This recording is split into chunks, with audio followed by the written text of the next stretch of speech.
Let's roll. All right. Mike Sando's NFL quarterback tier rankings are hot off the press. We want to focus in on tier 1. Sitting at number 3 is Andrew Luck.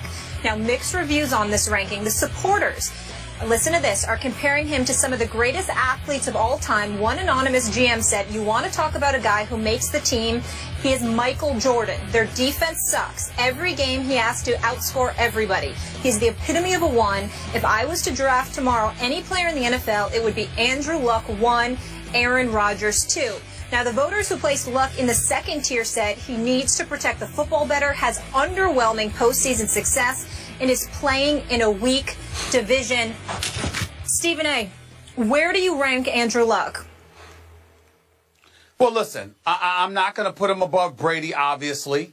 I'm certainly not going to put him against that bad man, Aaron Rodgers. I think he's a step below that, but I think he's tugging away at number 3. I think age and attrition have kicked in with the great Peyton Manning. As great as I think Drew Brees is, I think that he's prone to mistakes just like Andrew Luck has been. The difference is he's been in the league considerably longer, so there's less of an excuse for it as opposed to Andrew Luck. In 3 seasons that Andrew Luck has been in this league, last year, he led the league with 40 touchdown passes. Now, he was responsible for 22 of their 31 takeaways, and that certainly is not impressive. But the Colts still averaged 28.6 points per game, if I remember correctly, which was like 6th in the entire NFL. When you consider the fact that he's responsible for 22 of their 31 takeaways, imagine what they could have done if those takeaways didn't take place. But it's primarily due to the 100 sacks he's received over the last 3 years because the Indianapolis Colts have been ill-equipped to protect him. So he's been basically on suicide watch behind that offensive line, dropping back to pass with little to no protection whatsoever, still winning division titles, still getting them to the playoffs, and every single year they've progressed. They went to the wild card the first year.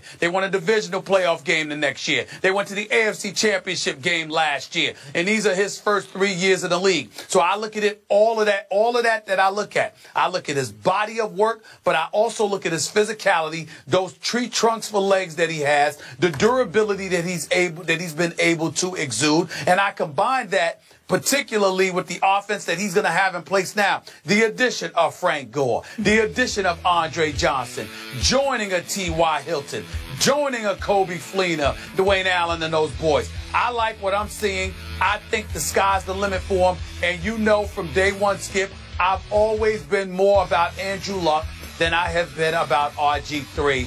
And obviously at this particular moment in time, I look absolutely prophetic. Clearly has something to do with RG3's health because his rookie year, he was big time, and we know that he got hurt. But in the end, you look at Andrew Luck. Don't talk to me about this brother not being big time. He's big time.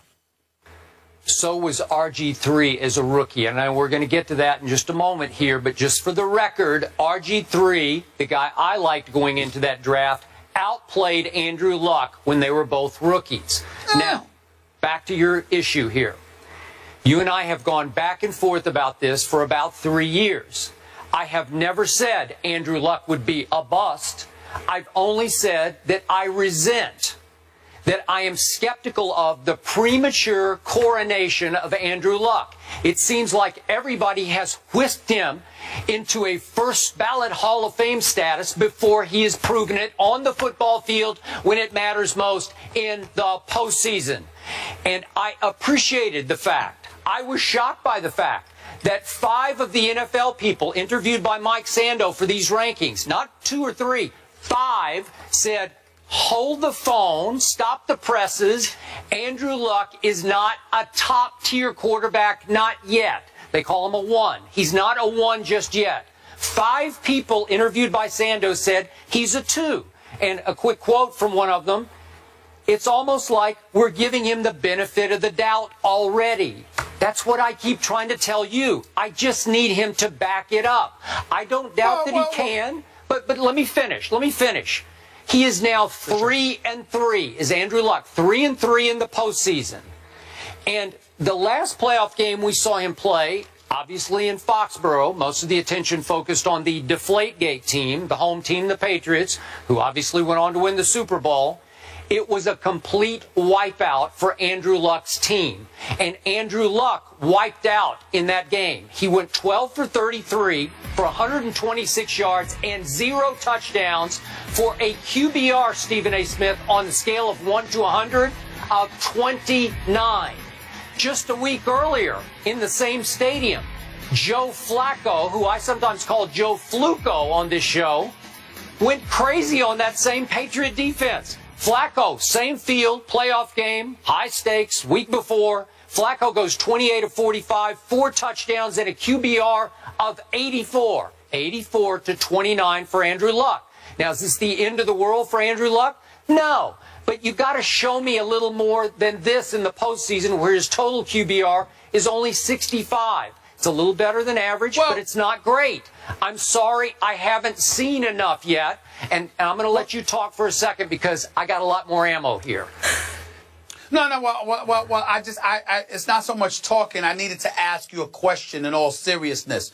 I needed to know your definition of the number one, or exactly who qualifies as the number one. Who is it, Skip? Right now, 2 do. Tom Brady first. He should be 1A, and 1B is your guy, Aaron Rodgers. Then we can argue about all kinds of 2s. There are a number. I think Peyton has fallen to a 2. That's what I'm saying. See, that's where I needed you to go. So if you want to categorize it that way, then we're not going to disagree. Because I agree with that. Tom Brady, Aaron Rodgers, and then there's everybody else. What I'm saying is, when you get to the everybody else, Andrew Luck is right there. So when you talk to me about him being a number 2, it depends on what your number 2 is. Okay. In this particular instance, I would agree. But let's be clear, Skip. Let's be clear. You keep bringing up what he did against the Patriots. Do you know that the Patriots averaged 47.3 points a game in the 4 wins against the Indianapolis Colts in the last 3 years? Okay. Indianapolis's defense was virtually non-existent. So if you know that you have a defense that's non-existent, and you know you got to go out there and make things happen as your sole hope of beating the Patriots, and you're relatively inexperienced, you're going to make mistakes. Things are going to happen. Why? Because you can't afford to be safe. You've got to go for it every time because you can't rely on your defense to come through for you. That's the reality, Skip. And I'm saying you know football too well to ignore that fact. Okay. That is what Andrew Luck has been working against. Some GM referred to Andrew Luck as Michael Jordan. Aggressive. He went 12 for 33 in the AFC Championship game. Does Michael Jordan go 12 of 33 for 126 and no touchdowns? On the same field, Joe Flacco threw 4 touchdown passes against the same Patriot defense the week before. That's just bad. That's wrong. You can't call him Michael Jordan yet because he's not. I agree with that. Okay. Now, look at his division. I think he is, so to speak, locked into the worst division in pro football. I don't think there's any argument. So he has gone 16-2 against his division. He's won his last 13 games in the division. Well, every year they're going to go 11-5, in part because the division is cake for them. It's a cakewalk. They're going to cakewalk into the playoffs because they're going to beat the heck out of these, out of Houston, Tennessee, and Jacksonville.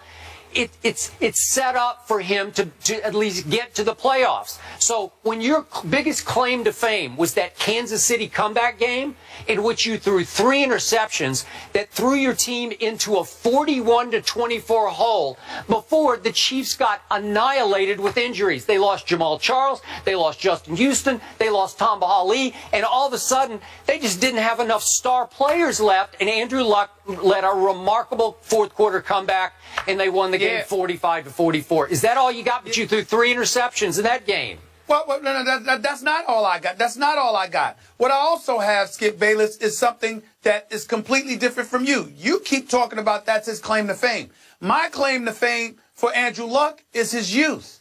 It's the fact that he is as good as he is being so young. What you have people doing is looking at him and projecting a level of greatness because so many things come along with playing the game of football. How is it that whether it's a Tebow or anybody else or a Johnny Manziel, you can project about the potential greatness that they could deliver in Tebow's case in terms of results, in Johnny Manziel's case in terms of his play or whatever. But with Andrew Luck, you can't see that. Look, this brother has the potential to be all-time great. Of course he's not there. Of course he shouldn't be, quote-unquote, coronated. But the coronation that I would argue with you about is they're not saying that he's arrived. They're saying, my God, look at this guy's potential. This dude, look at the Brett Favres of the world and others, Peyton Manning. These guys are on the verge of playing 20 years in the NFL. Okay. If Indianapolis improves this offensive line, Andrew Luck may very well have 17 years to go. And in the first 3, you haven't seen enough to look at this dude and say, yo, he's big time. I think he's big time. Show me more. I don't see enough. I agree with that. I'm having to react to you. I agree with that. And the public opinion that has already placed him on the loftiest pedestal. And I'm saying I need to see more when the money's on the line in the postseason because this isn't good enough. But what's the loftiest pedestal? What's the loftiest pedestal? You going against RG3. You've clearly eclipsed him. All right, you got Russell Wilson there. He's been to 2 consecutive Super Bowls, but the Legion of Boom has a lot to do with that, even though he makes plays when they count in crunch time, and he deserves credit for that, not just with his arm, but with his feet. You've got the Colin Kaepernicks of the world who've been to a Super Bowl. Yeah, but he's not the quarterback Andrew Luck is. I think everybody would agree with that. You look at a lot of these young guys, and you're like, look, Andrew Luck is definitely near or at the top of the class, and he's got loads of potential. What's the name of the game? Don't turn the football over. You already mentioned it. Thank you very much. He turns the ball over way too much. It started in his rookie year, and I didn't harp on the fact he had the 2nd most combined turnovers as a rookie in the National Football League. Peyton had a miserable rookie year. He led the NFL in interceptions, so I'm good with that, but he still turns the ball over way too much. That's got to get cleaned up. And when it comes time, you're going to have to perform at a higher level to be Michael Jordan. I'm just reacting to people. I don't agree with that. Hey, he is a cinch Hall of Famer in most people's eyes already. And I'm just a little skeptical. He's a cinch Hall of Famer. He's a cinch Hall of Famer because of what we believe he is going to do. There is nothing Hall of Fame about his numbers yet. It's good, but it's not great. But we believe what he's going to do because we see what he's working with, we see what he's working against, combined with his youth. Look at what he's done. There isn't a franchise in the NFL that if you ask them, could they take a young quarterback, would not want Andrew Luck. Okay, fine. Not one of them. I get it. I just need to see more because all I know for a fact, last year, Tony Romo had a better year than Andrew Luck. And you've laughed at Tony Romo for years on this show. That's a fact. Why? He was just bad. Why? Because you always say he's an accident waiting to happen, and he wasn't last year. Are you ready for this, Skip? Are you ready for this, Skip? In Andrew Luck's 3 years, he already has more playoff victories than Tony Romo in his entire career. Okay. Is that not a fact? But Tony Romo doesn't get to play Jacksonville and Tennessee and Houston every year. No, I said playoffs. Yeah, I said playoffs. I said playoffs. I ain't talking regular season. I said playoffs. He already has more playoff victories than Tony Romo in Tony Romo's career. Why shouldn't I laugh at Tony Romo? Tony Romo, lucky I'm not giggling every day. You couldn't laugh at him last playoff year. All right, that's fine. Yeah. What about the other 8? What about the other 8 years? They don't count. Thank you. All right, we talk about they count to me. Yeah. A weak division being in his favor. I also want to point out that they have the easiest strength of schedule. Only the Falcons have an easier strength of schedule this year than the Colts. That's a good point. So I should have brought that up, Stephen A. You know what, Molly? Thank you. If you were here, you're just trying to help Skip. Yeah. Is that what it is? Yeah. Skip need help. Skip need Molly to come to the rescue. Yeah. You coming to your aid. He plucked me right out of NFL Network. Yep, that's exactly what happened. Come on now. If you were here. Oh, whatever. Yeah. All right. All right.